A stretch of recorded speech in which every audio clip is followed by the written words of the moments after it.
Maka dikatakan sesungguhnya Nabi menyebutkan sahur itu dengan al-ghada al-mubarak.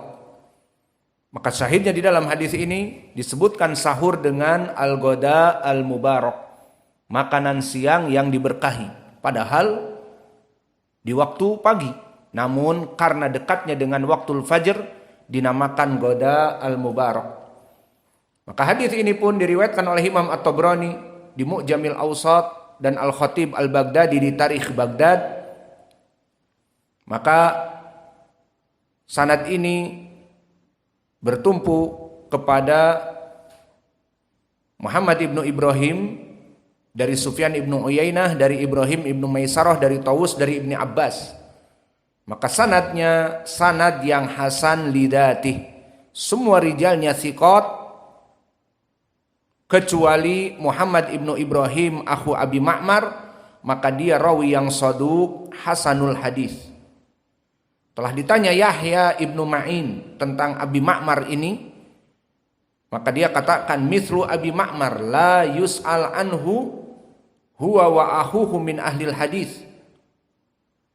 Kemudian ditanya tentang Muhammad ibnu Ibrahim akhu Abi Ma'mar, dikatakan saduq la ba'sa bihi.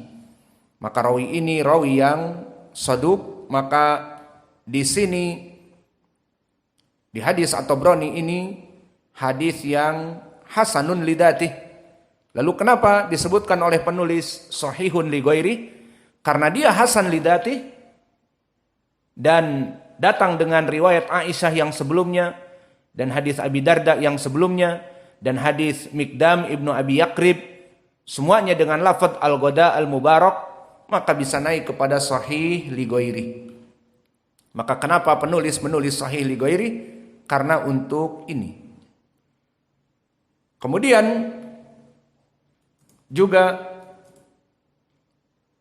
hadis yang terakhir diriwayatkan oleh Al-Irbad ibni Sariyah, yang mana diriwayatkan oleh Imam Abu Dawud. Qala Abu Dawud rahimahullah,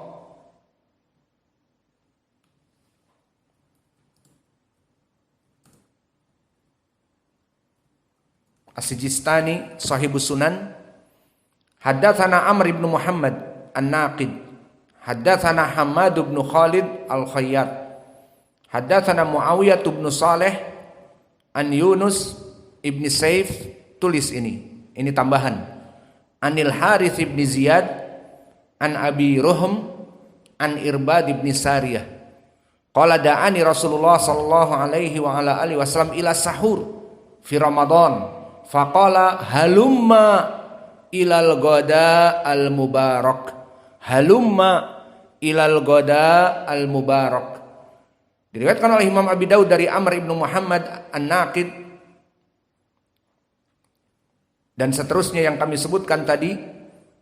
Disebutkan dari Al-Irbad ibni Sariyah bahwa Nabi mengundangku untuk makan sahur di bulan Ramadan, dan Nabi mengatakan halumma yakni ayo kemarikan kalian datang kepadaku, halumma ayo bangkit kita makan sahur bersama, ilal ghadail mubarak, untuk melaksanakan sahur yang dinamakan dengan al-ghada al-mubarak, makan siang yang diberkahi.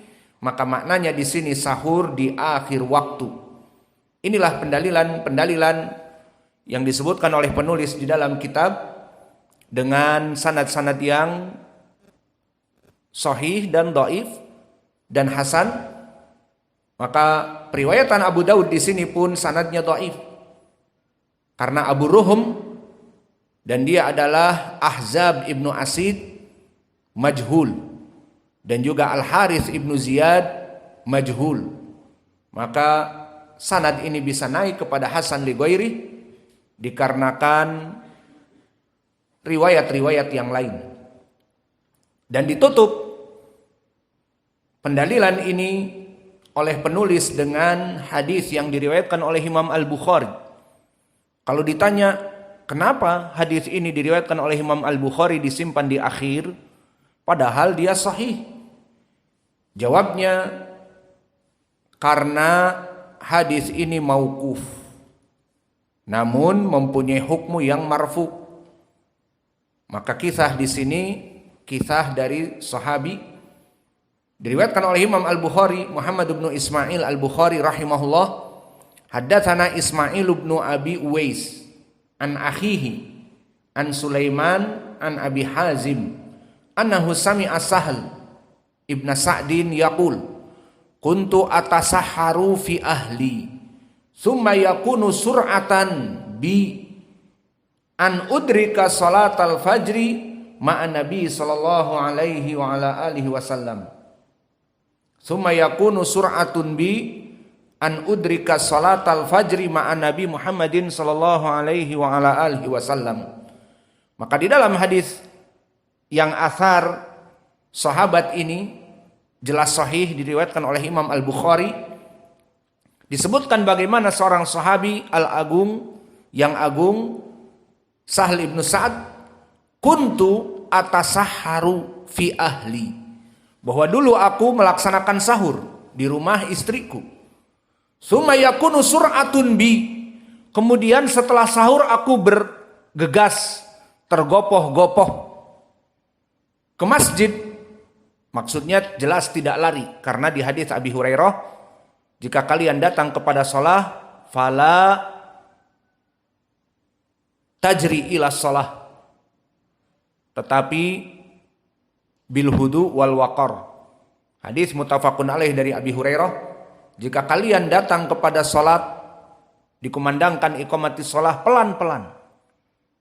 Tapi kalau pelan-pelan nanti masbuk. Kalau masbuk nanti dipukul 1 rakaat, 2 pukulan. Ya datangnya jangan pas qomat. Mendengar adzan ngapain duduk di rumah, masih ngobrol dengan keluarga di rumah, masih menyelesaikan gamenya. Aduh udah stage 7, biar naik ke stage 8, biar naik ke ranking 8, selesaikan dululah antara adzan dan iqamah. Maka tidak seperti itu. Mendengar adzan langsung ke masjid, laksanakan salat sunnah dulu di rumah, kemudian ke masjid. Atau melaksanakan salat sunnah di masjid pun, salat 2 rakaat tahiyatul masjid jayyid. Maka datang ke masjid tidak berlari. Namun saudara-saudara kita aneh, ngakunya penuntut ilmu, di saat dikumandangkan Allahu Akbar, gerubuk. Mulai dari pintu sakan yang terbanting, mulai dari pintu rumah kita yang terbanting, kemudian masjid kita seperti bar yang ada bunyinya khas, bergerak semua. Pada masuk, lari. Kemarin kemana? Tadi kemana? Setelah adzan 5 menit, 10 menit kemana? Maka pelan-pelan di saat masuk. Jangan membanting pintu. Itu pintu masjid berapa rusak tuh? Dibanting. Karena agar tidak masbuk. Alhasil, sahabi ini dia bergegas. Maknanya bergegas di sini bukan lari, karena tidak boleh lari. Summa yakunu sur'atun bi an udrika shalah. Maka dia bergegas, berjalan dan sebagainya untuk masuk ke masjid. Maka mana yang menjadi poin pendalilan coba? Yang menjadi poin pendalilan bahwa dia melaksanakan sahur diakhirkan. Maka dia mengakui di sini, kuntu atasaharu. Aku sedang melaksanakan sahur. Dan telah selesai dari sahurku dengan istriku di rumah, maknanya tidak sahur di masjid. Summa yakunu sur'atun bi. Kemudian aku keluar dengan tergesa. Maknanya tidak lari tapi keluar. Untuk apa? An udrika sholati al-fajri ma'an nabi. Untuk sholat berjamaah bersama Nabi. Maka faidah di sini yang bisa kita ambil bagaimana prakteknya salafus saleh dan mereka para sahabat. Apakah para sahabat dulu seperti di sini Sahal ibnu Sa'ad berhenti dari makan 20 menit, 10 menit, 15 menit karena imsak? Jawab. Ini bantahan jelas kepada mereka orang-orang yang mengumandangkan imsak di masjid ataupun dengan sirine, seperti ada kapal perang musuh, ada sirine di masjid, tiarap, seperti itu. Atau kalau di desa-desa dengan kentongan ataupun dengan bedug ataupun dengan lodong bahasa Indonesianya, bambu yang besar diisi karbit menjadi meriam lokal. Hanya suaranya saja, tidak ada yang terlempar. Maka itu pertanda imsak. Terus imsak maksudnya bagaimana? Tinggalkan makan dan minum. Kif meninggalkan makan dan minum? Iya, imsak lebih baik. Kamu sekarang pergi ke WC, berwudu, sikat gigi, pakai pakaian yang rapi, mandi, jadi cakep, ke masjid. Nah, kan bagus. Daripada kamu tergopoh-gopoh sahur, belepotan, langsung pergi ke masjid, mungkin di mulutmu masih ada daging rendang yang tersangkut di gigi, tergopoh-gopoh ke masjid, kan tidak bagus. Kita katakan bagus menurut siapa? Para sahabat dulu, seperti tadi hadis Anas dan Zaid ibnu Thabit, dia sahur bersama Nabi kemudian berdiri, Nabi sholat. Waktunya kapan? Hanya sekedar 50 ayat saja. Hanya sekedar 10 menit, seperempat jam. Dan begitu pun di Athar Sahl ibnu Sa'ad. Dia sahur bersama keluarganya, kemudian setelah selesai bergegas agar melaksanakan sholat bersama Nabi. Menunjukkan bahwa dia melaksanakan sahur di akhir waktu menjelang sholat fajr. Maka ini yang terbaik dari Athar salaf, dari perlakuan para sahabat Zaid ibnul Harith dan Anas ibnu Malik yang menanyakan, dan juga Sahl ibnu Sa'ad. Dan ini perbuatan Nabi dengan ucapan al-ghada al-mubarak.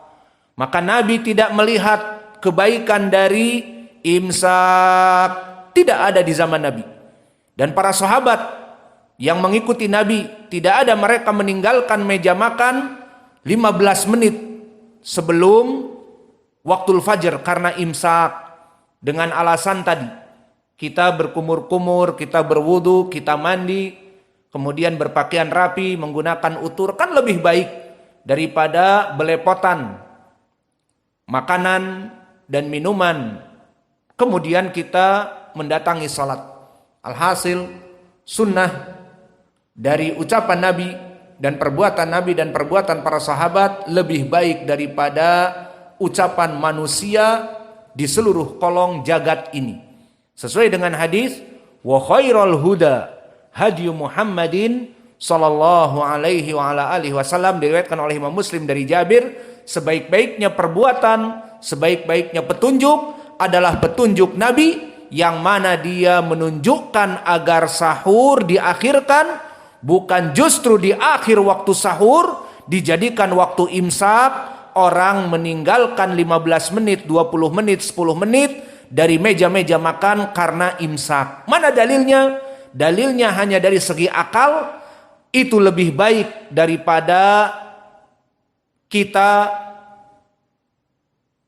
2 menit, 3 menit, 5 menit sebelum adzan. Maka lebih baik kita meninggalkan 15 menit, 20 menit meja makan sebelum adzan agar kita masuk WC dan sebagainya. Maka ini adalah hanya sekedar ucapan manusia, dan petunjuk Nabi dan para sahabat lebih baik dari mereka semua. Wa naktafi ilahuna wa jazakumullahu khaira wa barakallahu fi ilmikum. Subhanakallahumma bihamdika asyhadu an la ilaha illa anta